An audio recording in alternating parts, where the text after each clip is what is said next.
Hello and welcome to a new video. আজকের দিন অর্থাৎ 12ই মে 2023 সালে একটি গুরুত্বপূর্ণ ঘটনা ঘটেছিল। প্রাইমারিতে 36,000 বা এখন যেটা 32,000 চাকরি বাতিল যে রায় সেটা কিন্তু বা জাজমেন্ট সেটা দেওয়া হয়েছিল।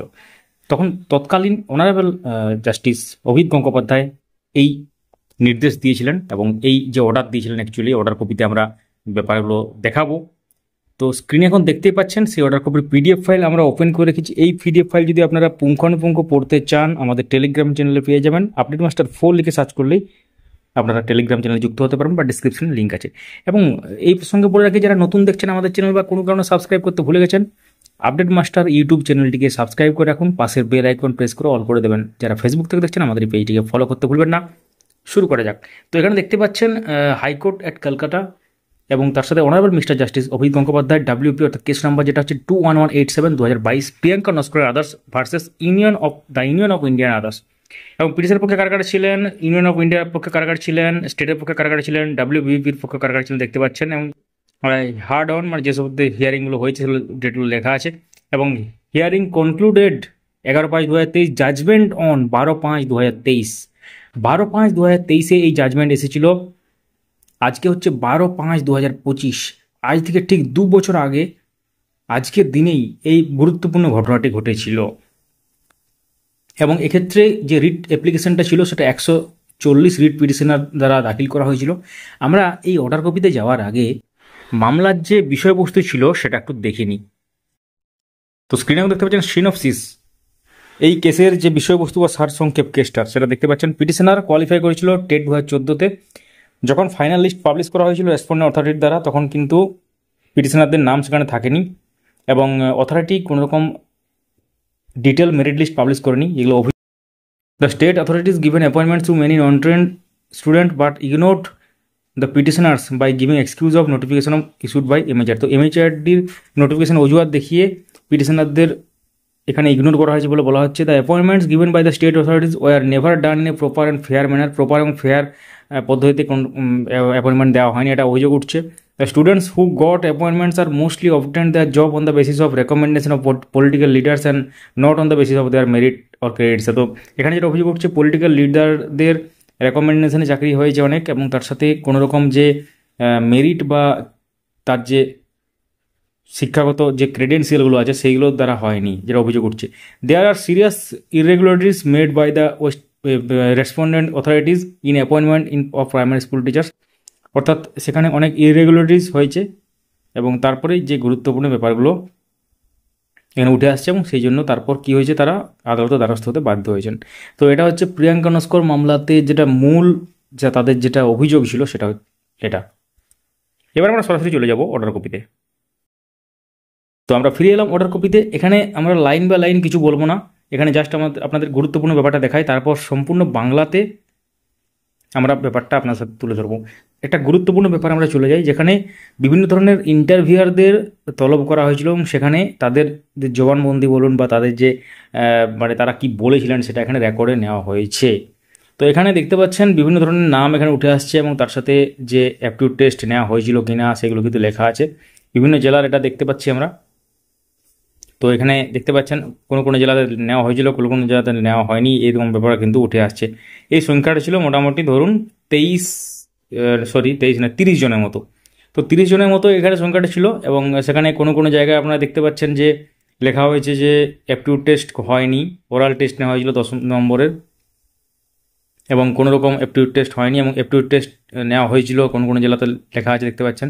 অর্থাৎ মাল্টিপল অ্যান্সার এখানে কিন্তু এসেছে এবং কেউ কেউ লিখেছে কোনো ইনস্ট্রাকশন থাকেনি, এরকম ব্যাপার। তো আমরা সরাসরি একদম বাংলাতে আপনার সাথে শেয়ার করবো, লাইন বাই লাইন কিন্তু পড়বো না, কারণ সেগুলো অনেকটা বোরিং হয়ে যায় ব্যাপারটা।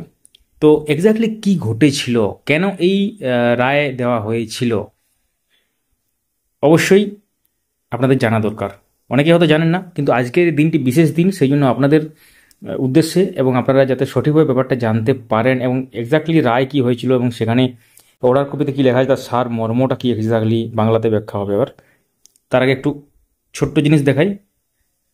121 পেজের স্পাইরাল যে বাইন্ডিং সেটা কিন্তু এক্ষেত্রে ফাইল করা হয়েছিল, পিটিশনাররা ফাইল করেছিল এবং সেখানে অনেক হায়ার মার্কস দেওয়া হয়েছিল এবং এক্ষেত্রে যাদের সেকেন্ডারি, হায়ার সেকেন্ডারি এবং টেটের মার্কস কম পেয়েছিল যারা অ্যাকচুয়ালি, তাদের ক্ষেত্রে ইন্টারভিউ অ্যাপটিউড টেস্টে অনেক বেশি নম্বর দিয়ে এই ব্যাপারটা করা হয়েছিল, এখানে লেখা আছে।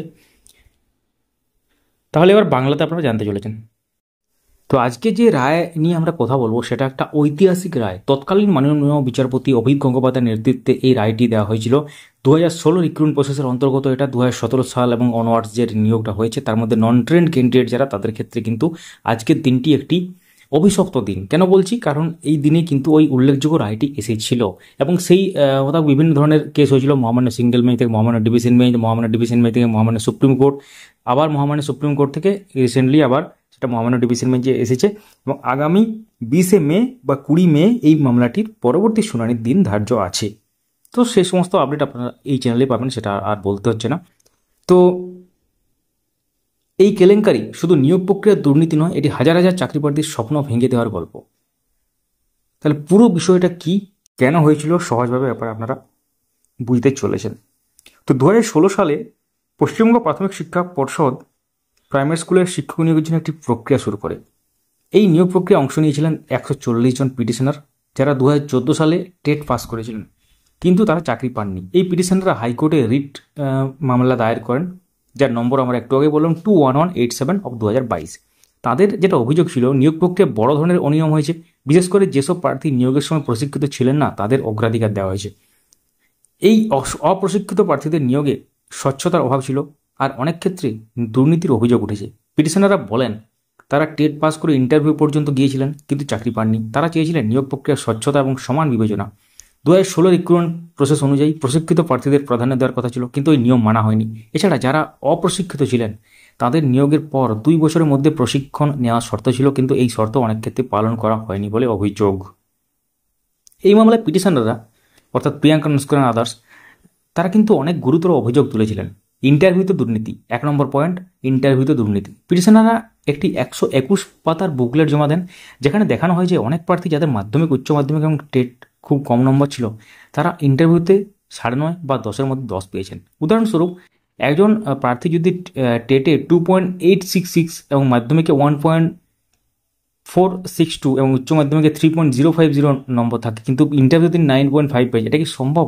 কোর্ট বলেছে এটা দুর্নীতি ছাড়া সম্ভব নয়। 2 নম্বর যেটা অভিযোগ সেটা হচ্ছে অ্যাপটিউড টেস্টে মিথ্যা দাবি। নিয়োগ প্রক্রিয়া অ্যাপটিউড টেস্ট নেওয়ার কথা ছিল, কিন্তু কোর্টের সাক্ষ্য থেকে প্রমাণিত হয়েছে যে অধিকাংশ জেলায় কোনো অ্যাপটিউড টেস্টে নেওয়া হয়নি। 30 জন ইন্টারভিউয়ারদের মধ্যে বেশিরভাগই বলেছেন যাদের শুধু ভাইভা নিতে বলা হয়েছিল, অ্যাপটিউড টেস্টের কোনো নির্দেশ ছিল না। এমনকি একজন ইন্টারভিউ বলেন অ্যাপটিউড টেস্ট বলতে প্রার্থীর আত্মবিশ্বাস আর বডি ল্যাঙ্গুয়েজ বোঝে। স্বচ্ছতার অভাব, 3 নম্বর যেটা অভিযোগ সেটা হচ্ছে স্বচ্ছতার অভাব। পিটিশনাররা চেয়েছিলেন নিয়োগ পাওয়া প্রার্থীদের নম্বর, র্যাঙ্ক এবং ক্যাটাগরির তালিকা প্রকাশ করা হোক, কিন্তু পর্ষদ এই তথ্য দিতে ব্যর্থ হয়। এমনকি কোর্টের নির্দেশ সত্ত্বেও তারা তথ্য গোপন করেছে। 4 নম্বর যেটা অভিযোগ সেটা নিয়ম ভাঙা। 2016 সালের নিয়োগ নিয়ম অনুযায়ী একটি সিলেকশন কমিটি গঠন করার কথা ছিল, কিন্তু পর্ষদ কোনো কমিটি গঠন করেনি। বদলে নিয়োগ প্রক্রিয়াটি একটি বাইরের এজেন্সি, যাকে কনফিডেন্সিয়াল সেকশন বলা হয়, তার হাতে দেওয়া হয়। এটা নিয়মের সরাসরি লঙ্ঘন। 5 নম্বর যেটা অভিযোগ সেটা হচ্ছে দুর্নীতির প্রমাণ। কোর্টে সিবিআই এবং ইডি তদন্তের তথ্য উঠে আসে। তদন্তে প্রকাশ পায় যে প্রাথমিক শিক্ষকের চাকরি টাকার বিনিময়ে বিক্রি করা হয়েছে। পর্ষদের প্রাক্তন সভাপতি, প্রাক্তন শিক্ষামন্ত্রী এবং কয়েকজন মধ্যস্থ ব্যক্তি এই দুর্নীতির সাথে জড়িত। এই কেলেঙ্কারি কোর্ট সমাজের বিরুদ্ধে অপরাধ বলে অভিহিত করেছেন। তো কলকাতা হাইকোর্ট এই মামলায় কঠোর সিদ্ধান্ত নিয়েছেন। মাননীয় বিচারপতি তৎকালীন অভিক গঙ্গোপাধ্যায় এই রায়কে সাংবিধানিক বিবেকের ভিত্তিতে নিয়েছেন। চলুন তাহলে জেনে নেওয়া যাক কোর্টের প্রধান নির্দেশগুলো। 1 নম্বর নির্দেশ হয়েছে নিয়োগ বাতিল। 2016 সালে নিয়োগ পাওয়া প্রায় 36,000 অপ্রশিক্ষিত শিক্ষকের নিয়োগ বাতিল করা হয়েছে। এই নিয়োগগুলো অবৈধ বলে ঘোষণা করে। 36,000 কেন? তখন সংখ্যাটা প্রাথমিকভাবে 36,000 ছিল, এখন সংখ্যাটা প্রায় 32,000 বলে আপনারা ধরতে পারেন। 2 নম্বর যেটা নির্দেশ, নতুন নিয়োগ প্রক্রিয়া। পর্ষদকে 3 মাসের মধ্যে নতুন নিয়োগ প্রক্রিয়া শুরু করতে বলা হয়েছে।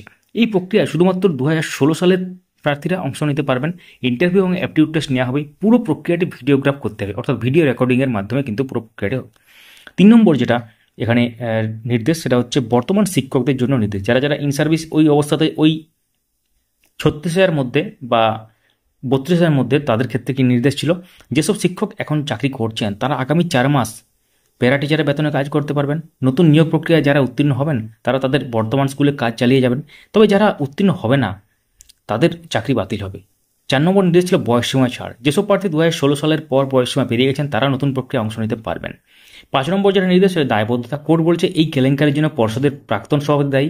সরকার চাইলে নতুন নিয়োগ প্রক্রিয়ায় খরচ তার সম্পত্তি থেকে আদায় করতে পারে। কোর্ট আরও বলেছিলেন যে এই দুর্নীতি শুধু আইনের লঙ্ঘন নয়, এটি হাজার হাজার যুবকের স্বপ্নের সঙ্গে প্রতারণা।